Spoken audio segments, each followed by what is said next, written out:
بسم الله الرحمن الرحيم إنما يريد الله ليذهب عنكم الرجس أهل البيت ويطهركم تطهيرا.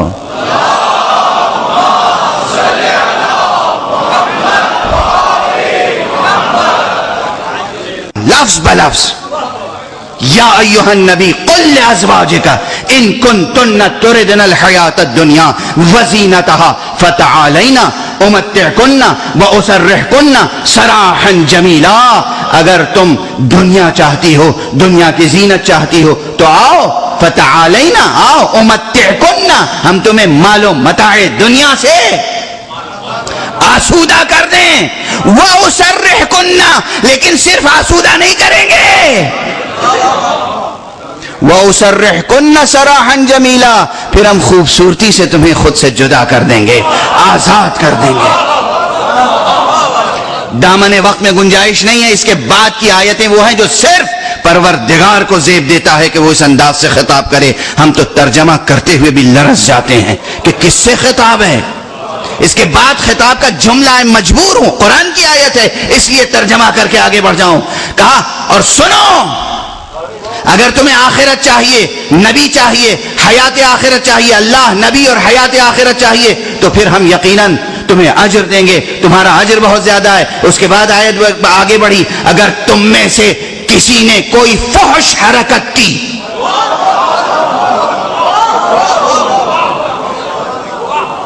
قرآن کے الفاظ ہیں، قرآن کے الفاظ، تو پھر تم دوسروں کی طرح نہیں ہو، تم پہ دوہرا عذاب ہوگا. ہم تو ترجمہ کرتے ہوئے رونگٹے کھڑے ہو جاتے ہیں، ترجمہ کرتے ہوئے رونگٹے. یہ قرآن کے الفاظ ہیں. آغاز کیسا ہے؟ کس قسم کا آغاز ہے؟ کس سے خطاب ہے؟ کیوں ایسا خطاب ہے؟ 25 مرتبہ مؤنث کے صیغے آئے ہیں. آیت نمبر 28، آیت نمبر 29، آیت نمبر 30، آیت نمبر 31، آیت نمبر 32، آیت نمبر 33. 25 مرتبہ آیہ تطہیر سے پہلے مؤنث کے خطاب آئے. مؤنث کے خطاب، عورتوں سے خطاب. اور اس میں کیا کہا گیا؟ اگر تم دنیا چاہتی ہو تو آؤ ہم آسودہ کر کے جدا کر دیں. اگر آخرت چاہتی ہو تو پھر کیا کرو؟ نماز پڑھو، زکوٰۃ دو، گھر میں رہو، گھر سے باہر قدم نہ نکالو.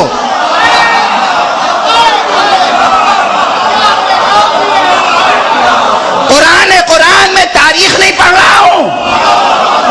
ابھی آپ جبل کی طرف رخ نہ کریں، بصرے نہ جائیں، قرآن دیکھیں.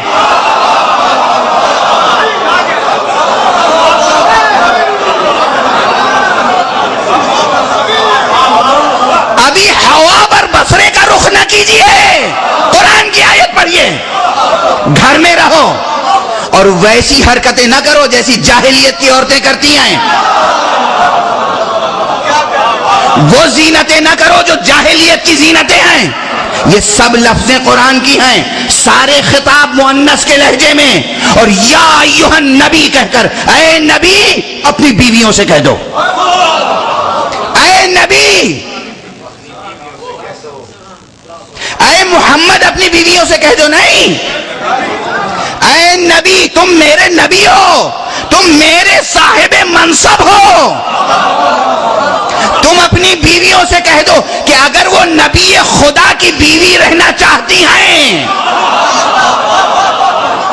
تو ان کو کیا معیار اختیار کرنا چاہیے، کیا معیار اختیار کرنا چاہیے. تمہید مجلس میں نے عرض کیا کہ خدا کے 2 طرح کے ارادے ہیں. ایک ارادہ یہ ہے کہ وہ چاہتا ہے کہ تم کچھ کرو اپنی چاہت سے،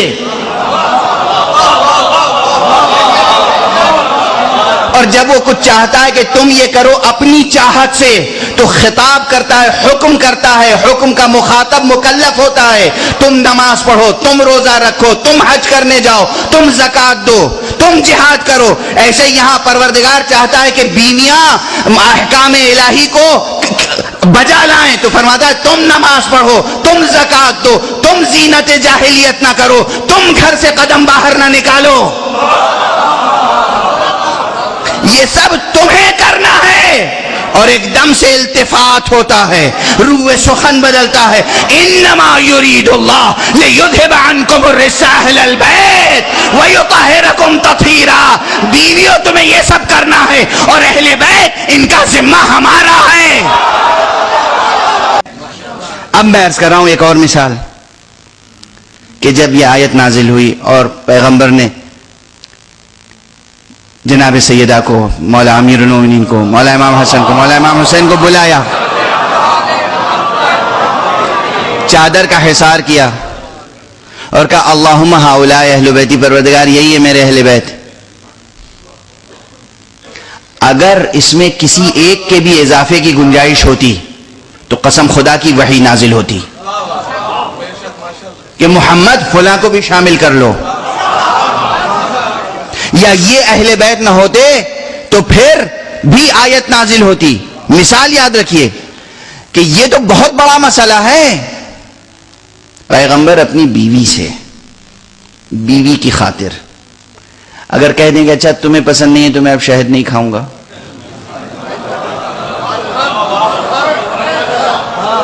یہ کوئی اتنا بڑا مسئلہ ہے کہ اس میں اللہ مداخلت کرے؟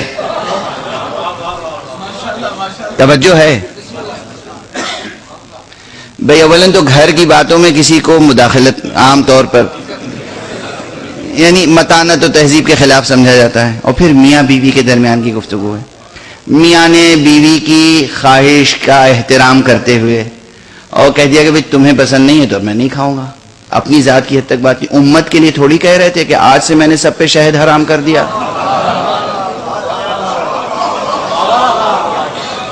ذاتی مسئلہ تھا، بالکل پیور ذاتی مسئلہ، جو لوگ نبی کو دو حصوں میں بانٹتے ہیں، رسول کی سیرت کو دو خانوں میں تقسیم کرتے ہیں کہ ایک حیثیت نبوت کی تھی، رسالت کی تھی، ایک ذاتی حیثیت تھی، جو ذاتی حیثیت سے باتیں کہی ہیں وہ ہمارے لیے واجب الاتباع نہیں ہیں۔ علی کی تعریف ذاتی حیثیت سے کی ہے، فاطمہ زہرا کا احترام ذاتی حیثیت سے کیا ہے، حسنین کو کندھے پہ بٹھایا وہ ذاتی مسئلہ تھا، نواسے تھے، نہ بٹھاتے تو کیا کرتے۔ وہ یہ بتائیں کہ بیوی سے گفتگو ہو رہی ہے، شہد کھانا چھوڑ دینے کی بات بیوی سے کی ہے، امت کے لیے حکم شرعی تو نافذ نہیں کیا ہے، اس کے باوجود خدا نے مداخلت کی۔ یا ایھا النبی، اے نبی تم کیوں اس چیز کو حرام قرار دے رہے ہو جسے میں نے حلال قرار دیا ہے؟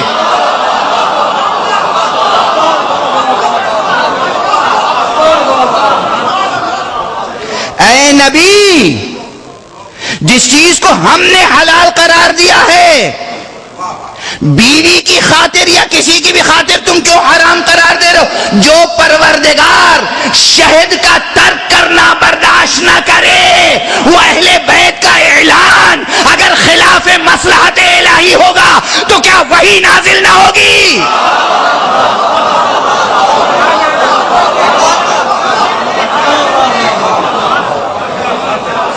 پیغمبر فرما رہے ہؤلاء اہل بیتی، یہ میرے اہل بیت ہیں۔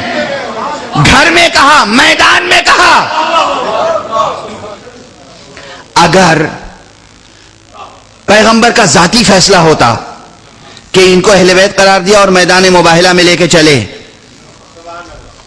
اور اللہ چاہتا کہ کوئی اور بھی شریک ہو تو وہی نہیں آتی۔ مثال ہے رسول اللہ نے کسی کو سورہ برات کی آیتیں دے کر مکے روانہ کر دیا، اللہ کی مرضی نہیں تھی تو آیت آئی، جبرائیل آئے، انہیں نہ بھیجو اسے بھیجو تو تمہارے اہل میں سے ہو۔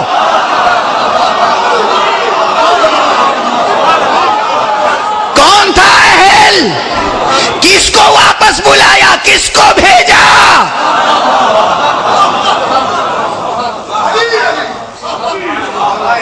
کس کو واپس بلایا؟ یہ آپ بتائیں، کسے بھیجا ہم سے سنیں۔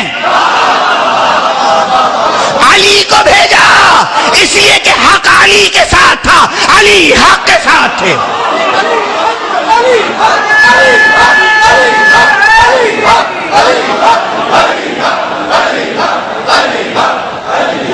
بس گفتگو کو تمام کرنے دیجئے، گفتگو کو تمام۔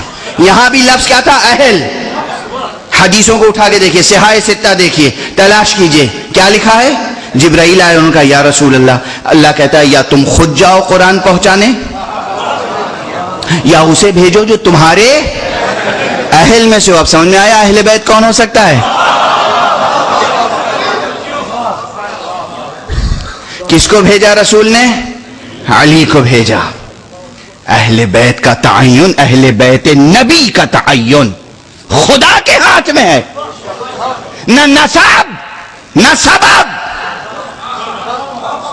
خدا نے منصب دیا, نبی بنایا. اب خدا جسے چاہے گا وہ ان کا شریک کار بنے گا, جسے نہیں چاہے گا وہ شریک کار نہیں بن سکتا. یہ ایک اصول. اور اس کے بعد اگر ضد ہے کہ ہم سب کو اہل بیت مانیں گے تو پھر ایک بات تسلیم کر لیجئے, کم سے کم اسے مانیے گا جس نے اللہ کی مانی, اور جس نے اللہ کی نہیں مانی اسے ماننے کا آپ کو حق نہیں ہے. اب دیکھ لیجئے یا ایھا النبی قل لازواجک سے کتنے احکام ہیں. اگر اللہ نے کہا گھر میں قدم رکھو اور کسی نے گھر سے قدم باہر نکال دیا تو چاہے سب کی اہلیت محفوظ رہے اس کی اہلیت محفوظ نہیں رہ سکتی.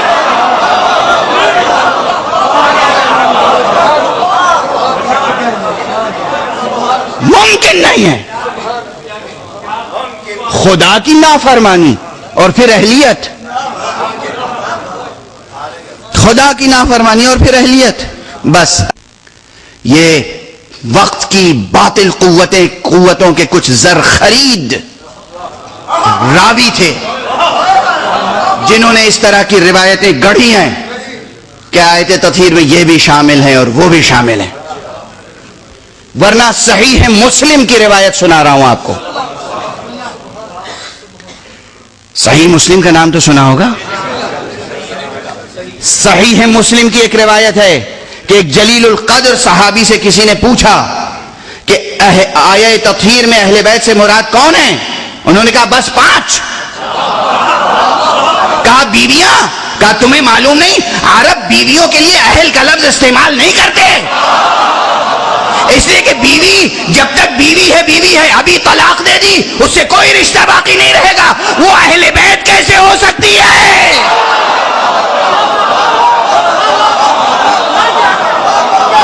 یہ روایت صحیح مسلم کی گزارش کر رہا ہوں.